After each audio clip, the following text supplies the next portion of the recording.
Hello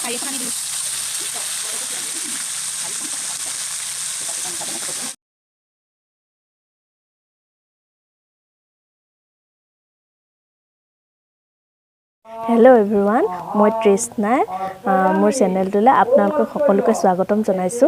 এই মাত শুনি আছে চাগে আমাৰ ঘৰত এতিয়া ককাৰ বছৰিকীয়া শ্ৰাদ্ধ চলি আছে। তেন্তে বেছি মই কথা নকওঁ, আজি বছৰিকীয়া শ্ৰাদ্ধ কিদৰে হয় আপোনালোকক মই দেখুৱাম আৰু মোৰ ভিডিঅ'টো যদি আপোনালোকৰ ভাল লাগিছে লাইক আৰু শ্বেয়াৰ কৰিব নাপাহৰিব আৰু মোৰ চেনেলত যদি কোনোবা নতুন হয় তেনেহলে সাবস্ক্ৰাইব কৰিবলৈ নাপাহৰিব আৰু কাষত থকা বেল আইকনটো প্ৰেছ কৰি দিব। তেন্তে আৰু ককাৰ শ্ৰাদ্ধ বুলি কিনো ৰন্ধা হৈছে তাকো দেখুৱাম আজি মই।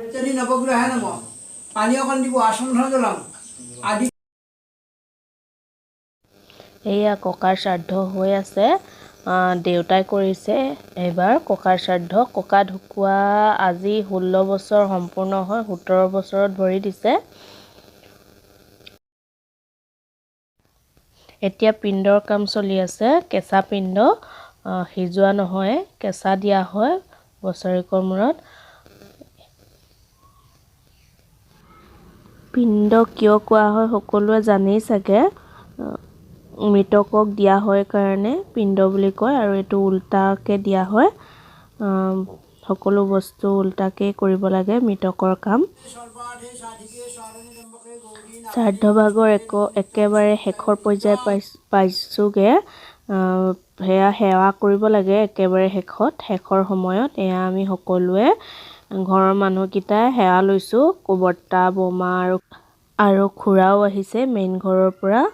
এয়া শেষ হৈছেগে আৰু শ্ৰাদ্ধ ভাগ শেষ হ'লগে। এতিয়া প্ৰসাদৰ পৰ্ব, আমি প্ৰসাদ খাব লৈছো সকলোৱে। আমি প্ৰসাদ ডুঙত খাইছো, কলপটুৱাৰেদি বনোৱা ডুং হয় এয়া, সকলোৱে চিনি পায় চাগে। ককাৰ শ্ৰাদ্ধ বুলি আজি পুৰোহিতক খুৱাবলে আৰু লগতে ঘৰৰ মানুহকেইটাইও খাবলে কাবেলি চানা আৰু পনীৰ দি এখন তৰকাৰী বনোৱা হ'ল। এইখিনি ময়ে বনালো আৰু লগতে ৰঙালাও ভাজি বনোৱা হৈছিল। ৰঙালাও ভাজিকণ মায়ে বনালে। যিহেতু ককাই ৰঙালাও খাই খুব বেছিয়ে ভাল পাইছিল, সেইকাৰণে প্ৰতি বছৰে শ্ৰাদ্ধ দিনাখন ৰঙালাও ভাজিও বনোৱা হয়, লগতে ভোজনীতো ৰঙালাও দিয়া হয়। এয়া পুৰোহিতে বহি খাই আছে, পুৰোহিতৰ লগতে দেউতাও বহিছে আৰু লগত খাই আছে।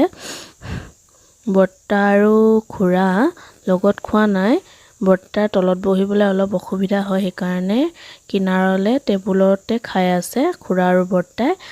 আমিও খাই লওঁগে, আমি খোৱাৰ পাছতহে দক্ষিণা কৰি পিনে পুৰোহিতক বিদায় দিব পাৰিম। তেন্তে আমি খাই লওঁগে। খাই বৈ আজৰি হৈ আহিলো। শ্ৰাদ্ধ ভাগ ভাঙোতে 10:30 মানেই বাজিলে। যিহেতু 12 বজাৰ লগে লগে লকডাউন আৰম্ভ হৈ যায়, সেইকাৰণে শ্ৰাদ্ধ ভাগ সোনকালেই ভাঙিব লগা হ'ল আৰু পুৰোহিতটো দূৰৰ পৰা আহে যেতিয়া সোনকালে বিদায় দিব লাগিব। দিনটো ব্যস্ততাৰ কাৰণে গোটেইবোৰ ভিডিঅ' কৰিব নোৱাৰিলোঁ, অলপকে মই কৰিলোঁ। যিহেতু ঘৰত কিবা পাতিলে যথেষ্ট সময় ব্যস্ত থাকিব লগা হয়, তাৰ মাজতে মই সময় উলিয়াই অলপ ভিডিঅ' কৰিলোঁ। যিহেতু আমাৰ ঘৰত মানুহ কম, কামখিনি কৰিবই লাগিব, ভাগৰো লাগিছে বহুত, সেইকাৰণে ভাবিলোঁ ব্লগটো সামৰণি মাৰোঁ বুলি।